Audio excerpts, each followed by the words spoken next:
안녕하십니까. 반갑습니다. 저는 지리산에서 조그만 서당을 운영하면서 인문학을 강의하고 있는 장규철이라고 합니다. 오늘의 강의 제목은 사기, 화식열전을 통해서 바라본 2500년 전 동양의 노블리스 오블리제입니다.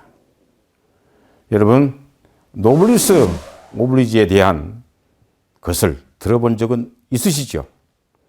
그런데 제가 잠깐만 설명을 하고 넘어가도록 하겠습니다. 이 노블리스 오블리지에서 이 노블리스라는 말, 이것은 원래 닭의 벼슬이라는 뜻입니다. 닭의 벼슬. 그 다음에 오블리제,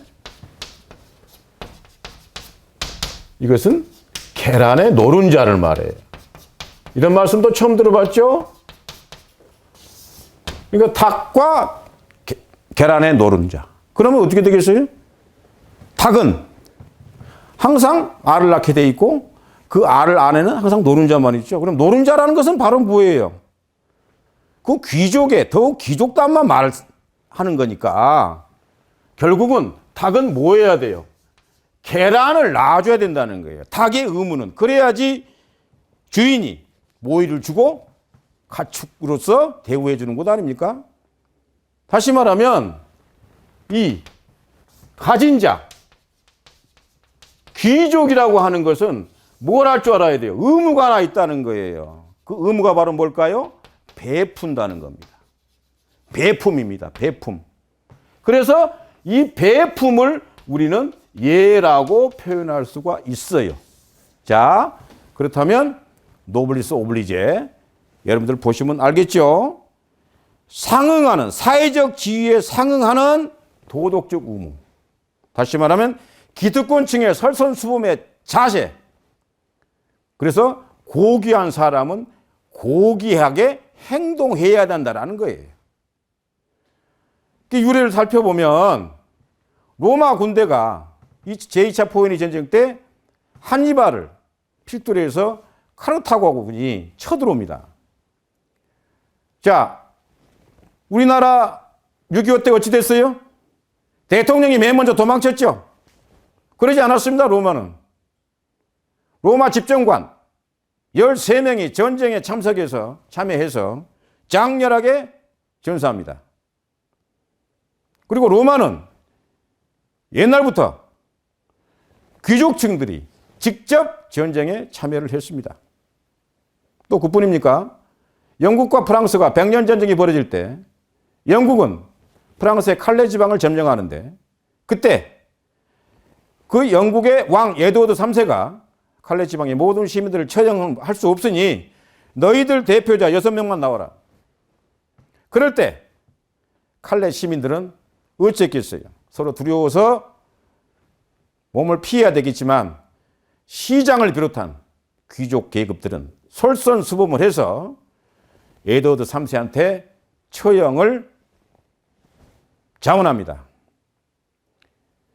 그러한 행동을 바라본 에드워드 3세가 감동을 합니다. 그래서 결국은 칼레 지방의 모든 귀족들의 생명을 보전해 주지요.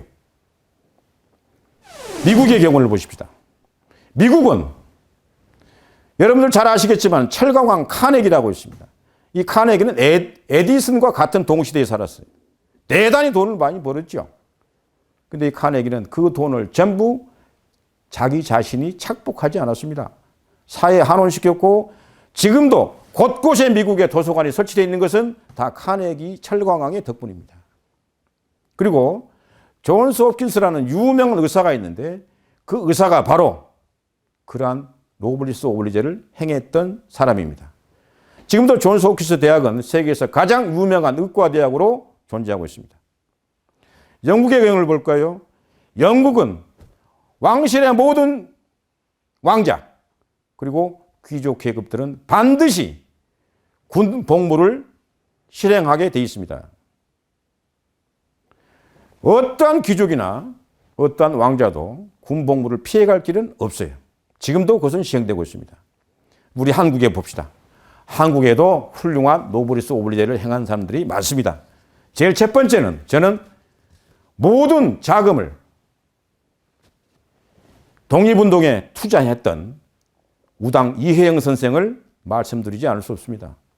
그분께서는 여러분들도 암살이라는 영화를 통해서 봤을 겁니다. 거기는 약산 김원봉 선생이 나오고 그 다음에 우당 이혜영 선생이 나오죠.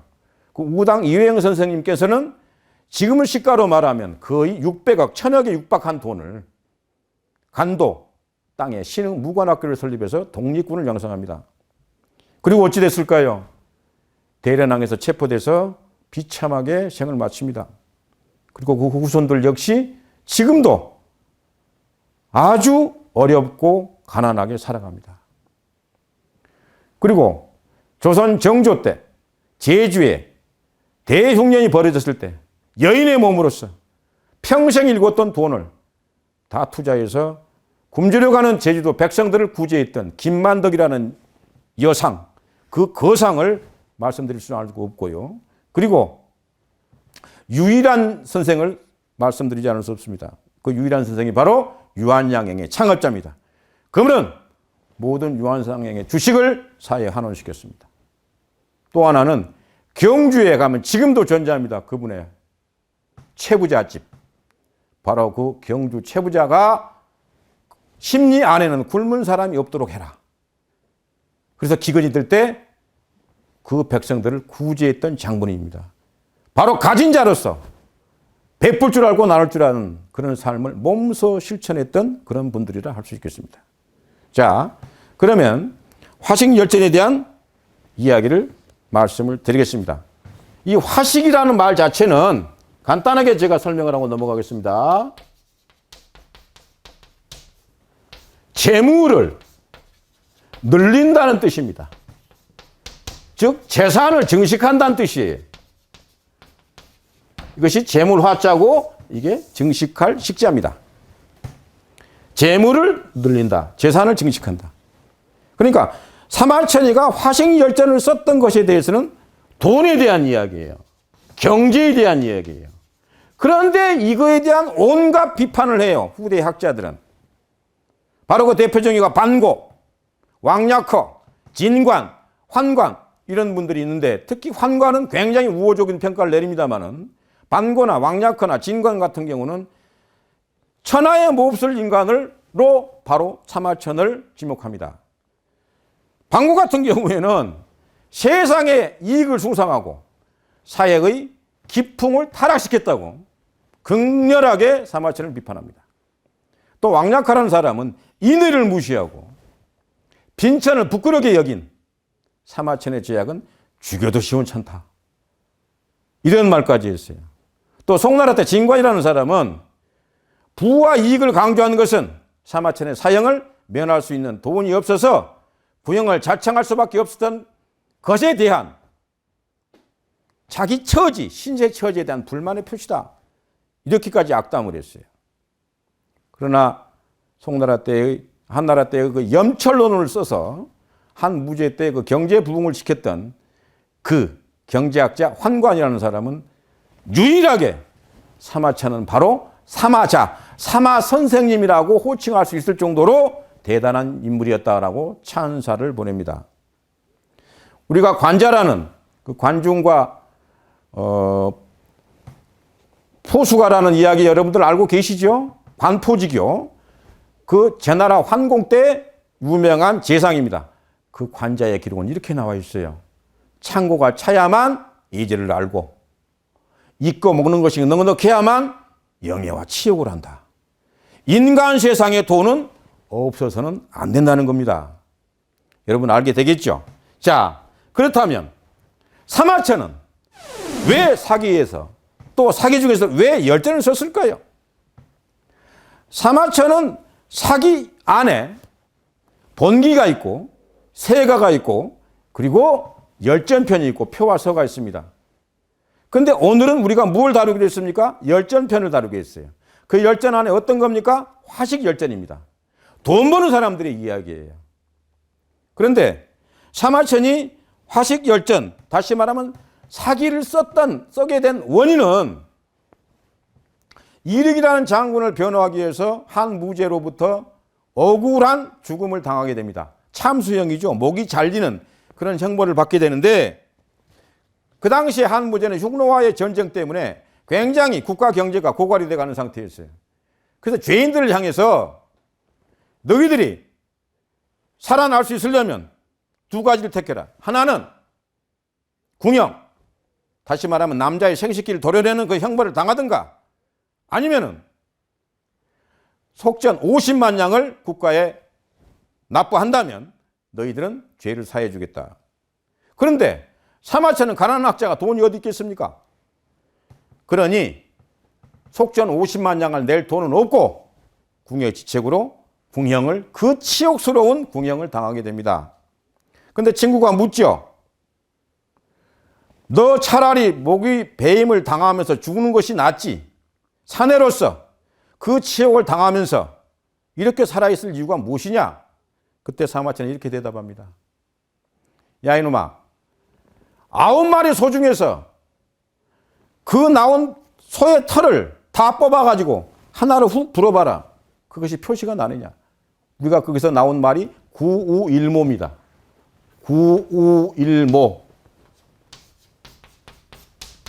아무 흔적이 없다는 것이죠. 9마리 소 중에서 털 하나니 얼마나 작은 미미한 존재예요. 내가 지금 이렇게 죽어버리면 누가 나를 알아주겠느냐? 나는 그냥 죄인으로서 한낱 가치 없는 인생밖에 더 살겠느냐? 그러니 내가 사기를 쓸 수밖에 없겠다.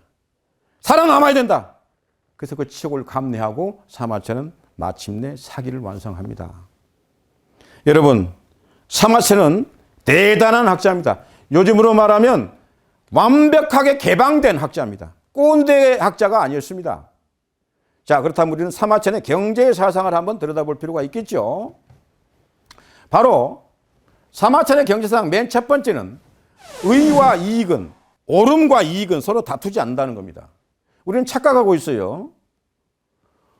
옳다는 것에 대해서 하는데 왜 돈을 버느냐 이렇게 말을 할 수 있죠. 그렇지 않습니다. 이익을 볼 때는 항상 이것이 옳은 것이냐 옳지 않은 것이냐를 살피면 됩니다. 그래서 안중근에서도 그런 말을 자주 썼어요. 견리사의라는 말을 씁니다. 안중근의사께서도. 이거 다 여러분들 많이 봤을 거예요. 이 안중근의사의 희요를. 이익을 보거든 이것이 옳은 것인지 잘못된 것인지를 생각하라. 예. 그래서 항상 이익과 의의는 대척점이 아니라 동시에 작동합니다. 그래서 공자님도 이익을 얻어라. 대신 깨끗하게 이익을 얻으라 그랬어요. 그 다음에 두 번째는 부에 대한 선순환의 원리를 주장합니다. 바로 그게 바로 뭡니까? 연못이 깊어야 물고기가 사는 것 아닙니까? 그리고 산이 깊어야 짐승이 노니는 것 아닙니까? 다시 말하면 인간이, 관자도 아까 말씀했지만은 인간의 창고가 넉넉해야만이 예의를 한다는 거예요. 염치를 한다는 겁니다. 그 다음에 또 하나, 이따가 나중에 법률 이야기에서 그런 말을 하겠습니다만은 천금을 가진 부잣집의 자식은 시장통에서 얼어 죽지 않는다. 예. 천금을 가진 부자는 시장통에서 또는 길거리에서 얼어 죽지 않는다는 거예요. 그 다음에 예절은 부유하면 생겨나고 가난하면 사라진다는 겁니다. 가만 보십시오, 여러분들. 오늘 아침, 내일 아침 먹을 쌀때거리 하나도 없는 사람이 어떻게 예의를 차리겠어요? 우리나라 속담에 그런 말도 있지 않습니까? 3일을 굶으면 나머지 담벼락 넘지 않는 사람이 없다. 인간에게 가장 필요한 것은 의식주입니다. 먹는 것입니다. 입는 것입니다. 그리고 사는 곳입니다. 따라서 부자가 되고 싶은 것. 여러분들 아시겠잖아요? 우리가 새해 연말이 되면 전화 통해 불나게 들어오는 문자 메시지가 뭐예요? 부자 되세요 아닙니까? 이것이 인간의 본능입니다. 그런데 이 부자가 된다는 것은 절대 가르쳐 주지 않아도 배우지 않아도 알아요. 그래서 우리는 그것을 본능이라고 합니다. 눈 어떻습니까? 아름다운 것만 보려고 하죠. 귀 어때요? 듣기 좋은 소리만 들으려고 하죠. 이런 것들이 다 인간의 본능이라는 거예요. 자, 그러면 우리가 상인할 때 이 상자라가 상업할 때 이 상자를 우리는 알 필요가 있어요. 장사라는 것. 이 상자가 장사상자입니다. 근데 상은 원래 상나라에서 유래를 하게 돼요. 상나라에서. 예. 그러면 상나라는 바로 다른 말로 표현하면 은나라인데 은나라 앞에 있던 나라가 하나라고 그 다음에 다음 나라가 주나라예요. 그러면 이 은나라를 다른 말로 표현하면 상나라입니다. 근데 어떻게 됐습니까? 주나라 무왕이 은나라 주왕을 정벌해서 주나라를 건국하지 않아요. 그러다 보니까 이 상나라 백성들은 어떻게 되죠? 떠돌이 백성이 됩니다. 아무도 돌보지 않는 굶주린 백성이 돼요. 그런데 자식 새끼들은 먹게 살려야 되지 않겠어요? 그러니 부모들이 어찌 나옵니까? 길거리로 나오게 됩니다. 장사가 시작되는 거예요. 그래서 상나라 사람들이 그 갖는 직업을 상업이라고 했고요. 그래서 상업이라는 말이 나옵니다. 상나라 사람들이 가진 직업이란 뜻이에요. 상업은. 그 다음에 또 하나는 그 사람들이 항상 길거리에서 물건을 사고 팔게 되니까 거기서 나온 말이 행상이에요. 행할 행자. 장사를 행한다는 상나라 사람들이 행하는 것. 행동. 그래서 행상이라는 말이 거기서 나왔고요. 그 다음에 상나라 사람들이 그 일을 하고 있으니까 그래서 그분들을 우리는 상인이라고 그랬어요. 상이라는 말, 상업이라는 말, 행상이라는 말도 다 상나라에서 유래했다는 것도 여러분들이 알 수 있을 겁니다.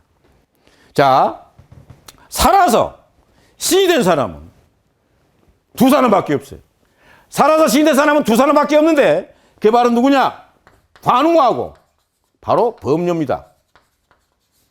관우는 여러분들 잘 아실 것 아닙니까? 삼국지를 통해서 바로 유비의 의형제였죠. 이 관우는 무력, 전쟁, 힘 상징이에요. 그 다음에 또 하나 관우는 재물의 신입니다. 재물의 신. 관우가 재물의 신이라는 게 이상하죠. 우리나라 무당들 거의가 다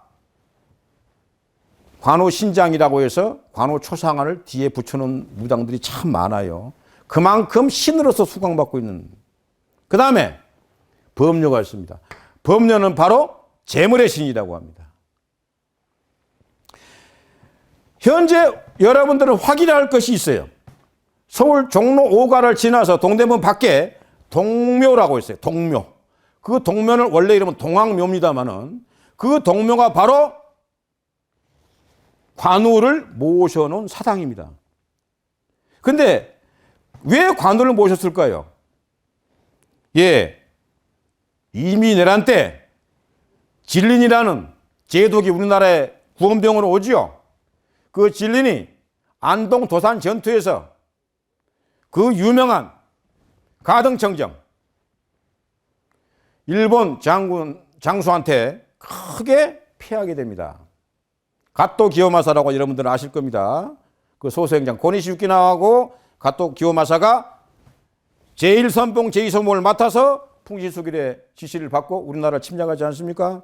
그때 진린이 큰 사고를 당해요. 그런데 이게 잘 낫지 않았는데 어느 날 꿈속에서 관우 신장이 나타나가지고 그 아픈 곳을 잘 쓰다듬어줘요. 그래서 아침에 그냥 아무 일도 없었다 일어나게 됩니다. 진린이 그 사실을 나중에 명나라에 귀국을 해서 황제한테 보고를 하게 되고 그 진린의 보고를 받은 황제, 명나라 황제가 조선 선조에게 지시를 내립니다. 너희들은 반드시 도성 땅에 2개의 관우사당을 지어라. 그래서 어찌할 수 없이 조선 선조는 명나라 황제의 지시다 보니까 남대문 밖에 관우의 사당을 짓습니다. 그것을 우리는 남묘라고 하고, 동대문 바깥에 또 하나 지어서 동묘라고 하는데, 남묘는 지금 허물어져 버리고 없습니다. 지금 남아있는 것은 동학묘, 동묘만 남아 있습니다. 자, 그러면 오늘의 강의 주인공 첫 번째, 범녀라는 인물을 소개하겠습니다. 범녀는 초나라 출신입니다. 매우 총명했다고 그래요.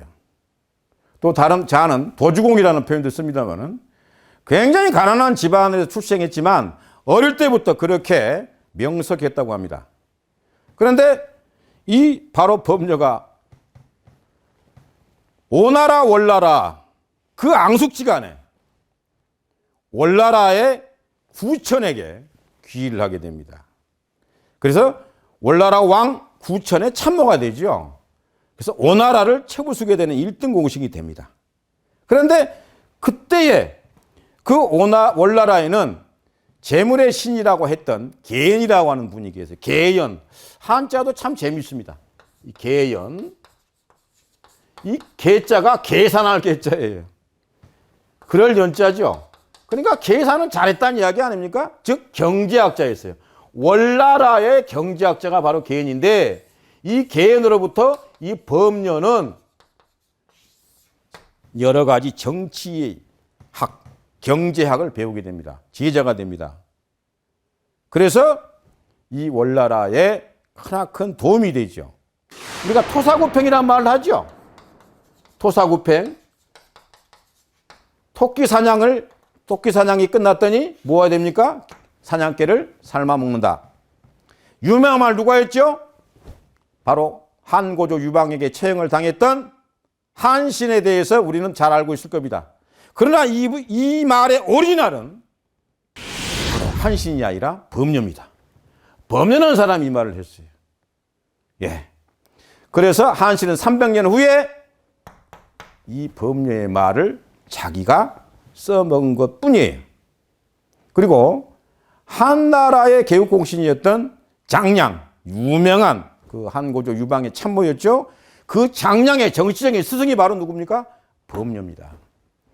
그런데 이 범녀는 인생의 모든 것을 다 완성해요. 정치도 완성했죠. 월나라 왕 구천을 도와서 우리가 와신상담이라는 말씀 여러분들이 아실 거예요. 와신상담. 땔감나무, 가시나무에서 잠을 자고 동물의 쓸개를 씹는다는 뜻. 이 와신, 오나라 왕 부차, 월나라 왕 구천의 이 앙숙지간, 여기에서 오나라를 무너뜨리고 월나라를 춘추 5패로 앉혀놓았던 그 장본인이 바로 범녀입니다. 정치에서 성공을 했죠. 사업. 범녀는 3천금을 벌었습니다. 3천금을. 자그마치 3번에 걸쳐서. 그런데 그 3천금을 범녀는 단 한 번도 자기가 착복한 적이 없어요.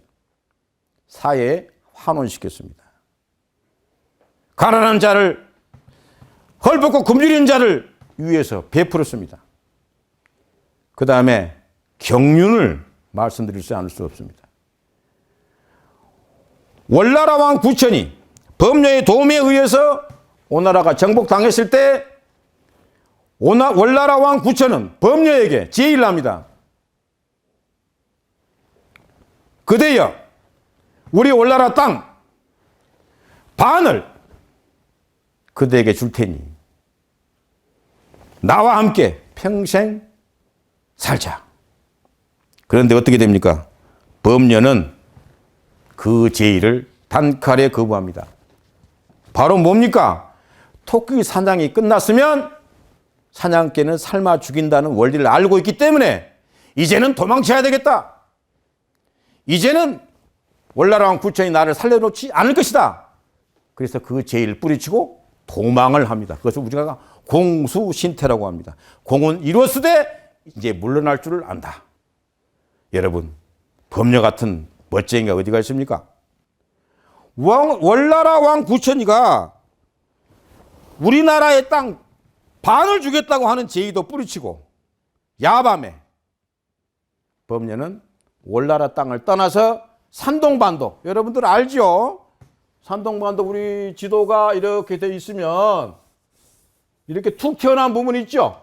여기가 바로 산동반도입니다. 찡따오, 청도 여기를 말하죠. 여기서 바로 보이지 않습니까? 찡따오 맥주라고도 유명한 요즘 맥주도 있습니다만은 그곳에 가게 되는데 이 나라는 원래가 이 지역은 제나라 땅이에요. 이 제나라는 원래가 바닷가이기 때문에 소금이 아주 유명합니다. 그래서 이 범녀는 거기서 장사를 시작하게 돼요. 장사는 아까 스승이 누구라고 그랬죠? 계연이라고 그랬죠. 이 계연으로부터, 이 경제학자거든요. 이 계연의 제자가 바로 범녀 아니었어요? 그러니까 이 범녀가 계연으로부터 장사술을 다 배워요. 경제학에 대한 원리를 다 배워요. 그래서 월나라를 부강한 나라를 만들어 놓고 몸을 빼서 자기 몸을 지키기 위해서 제나라로 숨어들습니다. 이 제나라 땅에서 이제 범녀는 장사를 시작합니다. 그 장사를 시작하는데 범녀의 친구가 하나 있었거든요. 그 범녀의 친구가 하나 문종이라는 친구인데 이 문종이라는 친구는 아직도 자기의 공을 아쉬워서 월나라 땅을 벗어나지 못해요. 이럴 때 범녀는 그 친구의 목숨을 살리기 위해서 월나라 땅에 편지를 보냅니다. 친구여, 너 이제 때가 됐으니 물러나라. 거기 있으면 안 된다. 근데 결국 어찌 됩니까? 미적거리다가 문종은 오랑구천에 의해서 죽임을 당합니다.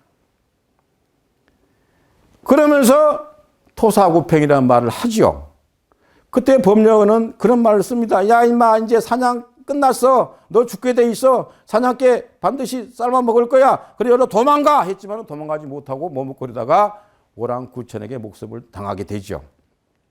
그런데 이 범녀의 장사 철학은 딱 하나입니다. 장사꾼이 돼. 멋진 장사꾼이 되라. 자, 멋진 장사꾼이 바로 뭐예요? 장사꾼이 멋지다. 그럼 뭡니까? 상도를 지킨다는 것 아닙니까? 멋진 장사꾼. 상도.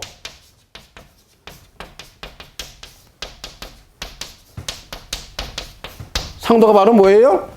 장사의 도리죠. 상업의 도리죠. 상업의 도덕이죠. 장사꾼이 지켜야 될 도덕을 말하는 거죠. 그걸 지키라는 겁니다. 그러니까 아까 공자님 말씀하신 대로 뭐라고 그랬어요? 부자가 돼도 깨끗한 부자가 되라는 말과 똑같은 것 아닙니까? 장사를 하는 자가 자기 이게만 해야 된다면 안 되겠죠. 그래서 결국은 멋진 장사를 합니다. 그래서 범녀는 대재벌이 됩니다. 제나라 땅에서. 대재벌이 돼요. 3번에 걸쳐서 대재벌이 돼요. 그래서 우리는 삼취삼산이라고 그래요. 3번 취해서 3번, 이 산자는 흩어질 산자거든요. 3번 재물을 얻어서 3번 나눠줬다는 뜻이에요. 바로 오늘의 강의 주제 노블리스 오블리제를 실천한 분이에요. 무슨 말인지 알겠습니까? 자, 그런데 이 계연이 가르쳐줬던 7가지 경제 원칙이 있어요. 바로 뭡니까? 첫 번째, 물건은 온전한 상태로 보존한다는 겁니다. 물건의 생명은 유통이다라는 거예요. 이익을 위해서 오랜 동안 쌓아두지 말라는 겁니다. 두 번째는 물자는 교육이 목적이지 돈을 목적은 목적이 아니다. 그런 사람들 많이 있지 않습니까? 쌀 때 물건을 사놓고 오랜 동안 쌓아놨다가 물건 값이 오르기를 기다렸다가 파는 사람도 있잖아요. 그렇게 하지 말라는 거예요. 그 다음에 물건 값이 비싸면 썩은 흙처럼 여기라는 거예요. 물건 값이 비싸지면 썩은 억처럼 여겨라. 그래서 얼른 내다 팔으라는 거예요. 근데 물건값이 떨어지면 어떡하라는 거예요? 보험으로 되는 것처럼 얼른 사들여라는 거예요. 물건 쌀 때는. 쌀 때는. 그 다음에 너가 파는 물건에는 절대로 단 한 개라도 불량품이 있어서는 안 된다. 그리고 너가 그것을 쌓아두는 한은 물건은 하자가 발생하게 돼 있으니까 자금을 회전시키기 위해서는 그 물건을 어서 내다 팔아라는 거예요. 그 다음에 적재적소입니다. 물건이 어느 때 어느 시기에 필요하고 이 물건이 무엇에 쓸 것인가를 신속히 파악해야만이 된다. 그러니까 이 제나라의 임금님이 이렇게 훌륭한 일을 하고 있는 범녀가 욕심나지 않겠습니까? 그러니까 이 범녀를 제나라 재상이라면 지금 말하면 뭐예요? 국무총리입니다. 국무총리로 앉히려고 하는 거예요. 그러니 범녀가 아니 원앙 부처니가 월나라 땅 반을 준다고 하는데도 뿌리치고 나온 사람이 제나라 왕이 그것을 요구한다 해서 그 요구를 듣겠어요? 도망칩니다. 또 소리 없이 도망쳐버려요. 도망쳐서 숨어요. 숨어서 이 사람은 어디로 갑니까? 도땅이라는 거예요. 이 도자기 할 때 도자입니다. 이 도땅으로 가서 또 운둔합니다. 절대로 남한테 알리지 않죠. 그러니까 이 범녀는 세 차례에 걸쳐서 3천금이면 지금으로 말하면 얼마나 돈이겠어요? 아마 3조는 될 겁니다. 그 3조라는 돈을 다 가난한 사람들을 위해서 나눴습니다. 다 줍니다. 그래서 가는 곳마다 이름을 떨쳐요. 이 사람에 대해서. 예. 그런데 지금도 중국의 하나라에 이제 하남 땅, 하남이면 저 황하 이남 땅을 하남이라고 그러죠. 중국에. 그 하남 땅에 가면은 장사의 신이라고 하는 이 범녀의 동상이 있습니다. 지금도 모셔져 있어요. 장사의 신, 재물의 신. 아까 살아있는 인물이, 실존 인물이 신이 된 경우는 두 사람밖에 없다고 그랬죠. 첫 번째가 관우였고 두 번째가 바로 범녀라고 했죠. 이 범녀가 바로 재물의 신으로서 지금도 숭앙받고 있습니다. 이 사람이 숭앙받은 이유는 뭐였을까요? 재산을 움켜쥐어서요? 부자였기 때문에요? 떵떵거리고 살아서요? 아닙니다. 바로 뭐예요? 나누었기 때문이에요. 나눌 줄 아는 분이었어요. 공자님이 말씀하신 대로 부자가 가장 할 수 있는 최고의 도리는 나누어라. 예를 행하라. 지금 우리나라 대기업과 또 실태에 대해서 여러분들이 비교해 보면 좋을 줄 압니다. 그 다음에 법률에 대한 재미있는 이야기가 하나 있습니다. 천금을 가진 부잣집 자식은 시장 통해서 절대로 얼어 죽지 않는다. 자, 천금 지자. 천금을 가진 자식. 천금을 가진 자식이에요. 이 사람은 불사. 죽지 않는다. 어디에서? 시장 통해서 죽지 않는다. 자, 여기에 재미있는 이야기가 있습니다. 여러분들 아마 이 이야기 들으면 아주 재밌어 할 겁니다.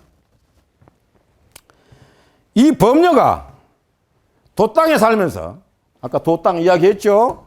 아들 하나를 더 낳았습니다.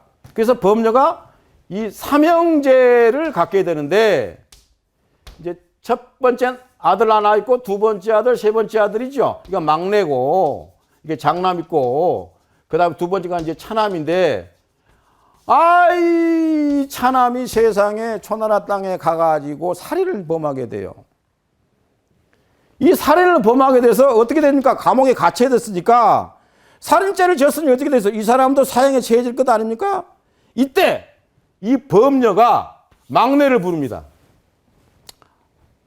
막내야, 너가 지금 내가 돈을 이만큼 줄 테니 이 돈을 가지고 가서 너의 형을 구해오너라.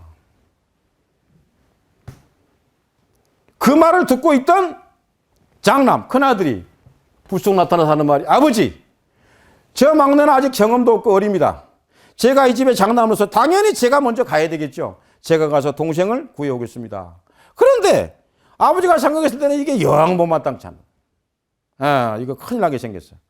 그런데 아내도 그렇고 하도 큰아들이 그렇게 욕을 하니까 할 수 없어서 이 장남을 파견합니다. 장남에게 두둑하게 그 속전 비용으로 넣어주고, 근데 이 장남은 또 자기가 따로이 한 1000냥을 또 비밀 주머니에 넣고 그 초나라 땅으로 갑니다. 근데 초나라에 누가 있었냐면은 범녀와 오랜 친구였던 장선생이라는 분이 계셨어요. 이 장선생이는 이 장자를 씁니다. 이 장선생을 찾아가라. 그리고 너는 어떤 말도 하지 말고 장선생이 하라는 대로만 너는 하면 된다. 그런데 이 아들이 장선생한테 가니 정말로 가난하고 아주 소박하게 살아가는 청렴결백한 정치인이었는데 이분은 이제 은퇴했죠. 그러나 워낙 인품이 훌륭하고 청렴한 선비였기 때문에 그 초나라 왕마저도 이분을 스승처럼 모신 사람이었어요. 그래서 여차저차 하는 편지를 다 읽어보더니 그 장선생이 하는 말씀이 그 큰아들에게 이제 너는 어서 이곳을 떠나거라. 너희 형은 내가 구해주마. 그러고 나서 이 사람은 다음날 초나라 왕을 만납니다. 대왕이시여, 하늘의 천문을 봤더니 별자리가 좋지 않습니다. 그러니 대왕께서는 은전을 베푸시고 사형수들 사면을 베풀어 주신다면 저 하늘의 기운이 좋게 돌아오지 않겠습니까? 하니까 그냥 팥이 콩이라고 할지라도 믿다 보니 그 초나라 임금은 그 장선생의 말대로 따릅니다. 그래서 어찌 됩니까? 다음날 사면형을 베풀어서 이 사람을 석방한다는 소문이 퍼져요. 그런데 이 범녀의 큰아들은 어찌 되죠? 집에 돌아가지 않습니다.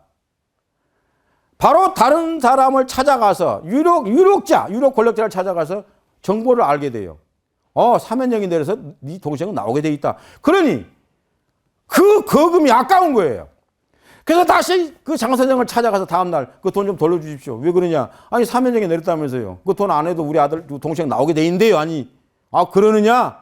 그럼 그 돈 가져가거라. 돌아두지요. 그런데 그날 저녁에 장선생은 다시 초나라 왕을 만나서 뭐라고 합니까? 대왕이시여, 이제 사면형을 베풀 필요가 없습니다. 왜 그러시오? 하늘의 천문이 제대로 돌아왔습니다. 그래요? 초나라 왕은 어떻게 됩니까? 사면형을 취소하고 그 바람에 동생은 죽게 됩니다. 그 소식을 듣고 동생의 시체를 마차에 싣고 돌아오는 그 아버지의 마음으로서는 어찌했겠습니까? 빤히 아는 일이었죠. 너는 분명히 너 동생을 살려올 수는 없었을 것이다. 왜 그러냐면 범죄는 그때 이런 말을 합니다. 너는 나와 가진 고생을 하면서 돈을 벌러 봤기 때문에 돈 번다는 것이 얼마나 어렵고 힘든 고통인지를 안다. 그러니까 너는 돈이 아까워서 돈을 쓸 줄 모른다. 그러나 막내는 내가 부자가 됐을 때 저 아이를 낳았기 때문에 저 아이는 돈이 부족한지 못한지를 알지를 못한다. 그러니까 돈이 무서운 줄 몰라. 그래서 쓰려면 쓰는 것이다. 너와 저 막내의 차이는 딱 그런 것이다. 너는 돈을 아끼기 위해서 네 동생을 죽였다. 그때 장남은 깨달아봤자 이미 때는 늦었겠죠. 돈은 이래서 눈과 귀와 코와 입이 다 있는 것입니다. 돈에도 희노애락이 있는 것이죠. 돈에 집착하지 말라는 이야기 아닙니까? 때와 때를 알아야 된다는 것 아닙니까? 예. 자, 사마천은 이렇게 말을 합니다. 천하 사람들이 왁자지껄 오가는 곳은 모두 이 때문이라는 거예요. 천승을 가진 임금, 그러니까 천승이라는 것은 1000개의 수레를 말한 겁니다. 옛날에 수레가 전차였으니까요. 100만 대군이라는 것은 말 그대로 만성입니다. 전차 수레 한 대에 병력이 100명 붙는다고 생각하면 돼요. 춘추시대에. 그래서 만성 가지면 100만 대군이고 천승 그러면 10만 대군이에요. 우리나라 조선시대 이율국 선생이 뭐라고 주장했죠? 10만 양배설 주장했죠? 바로 그것이 제후국가, 조선은 제후국가이기 때문에 천성을 가졌던 거예요. 그러한 국가 임금일지라도 돈을 보면 좋아한다는 거죠. 그래서 이른바 부유하면 덕을 행한다는 말이 바로 여기서 나온 것이다. 그래서 범녀는 나이 들어서 모든 것을 자손들에게 다 맡기고 그 여생을 다 베풀면서 또 그 자손들도 역시 그 아버지, 할아버지의 어떤 그런 그 경제 원칙 또 경제 재주를 타고났던지 대대로 잘 살았답니다. 그래서 우리는 그 범녀를 도주공이라고 칭송을 하고 지금도 중국에 또 사업을 하는 모든 기업가들은 이 범녀를 항상 사당에 모셔놓고 숭배한다고 해요. 자, 범녀에 대한 이야기를 마무리 짓기 전에 마지막으로 그 범녀의 훌륭한 점 그리고 범녀의 삶에 대해서 이야기도 하도록 하겠습니다. 우리는 보통 인이라는 말을 쓸 때 이 인한자가 오래 산다 그러죠. 그래서 서울 북한산의 정상 이름이 인수봉입니다. 예, 인수봉. 그러니까 인한자가 오래 산다는 이야기는 다른 뜻이 아닙니다. 잊혀지지 않는다는 이야기입니다. 잊혀지지 않는다. 예, 잊혀지지 않는다. 잊혀지지 않은 자가 왜 인할까요? 베풀었기 때문에. 범녀는 베풀었습니다. 그런데 이 사람은 입덕입니다. 언제나 덕을 확립했던 사람이에요. 내가 옮겨졌으면 덕이 지어졌을까요? 그렇지 않습니다. 덕을 따름하려면 뭐예요? 이게 사랑 아닙니까? 사랑함입니다. 사랑함이 있어야만이 베풀 수 있다는 겁니다. 두 번째, 입공입니다. 입공. 반드시 이 세상에 나왔으면 뭐 해라? 공을 세우라는 거예요. 그 공이 자기를 위해서 공을 세웁니까? 아닙니다. 가난하고 헐벗은 자, 힘없고 약한 자, 권력에서 소외된 자, 이분들을 위해서 살아갈 수 있어야 된다는 거예요. 입공. 그리고 세 번째가 입언입니다. 공자가 지금까지 성인으로 대우받을 수 있는 것은 그분의 어록이에요. 역시 훌륭한 사람들은 덕과 사랑과 공적과 훌륭한 말씀이 있어요. 이 말씀 바로 뭘 직결됩니까? 행동과 직결이 됐죠. 그러니까 범녀는 남을 사랑하는 마음 그리고 헐벗고 굶주리는 사람을 위해서 자기가 사회에 역할을 해야 되는 그 의무 그리고 훌륭한 어록 행위를 남겼다는 사람입니다. 이토록 훌륭한 사람은 반드시 훌륭한 본보기가 있는 것이고 그래서 오랜 동안 사람들에게 잊혀지지 않는 존재로 남게 되는 겁니다. 여러분 지금까지 들어주셔서 대단히 고맙고 또 감사드립니다. 감사합니다.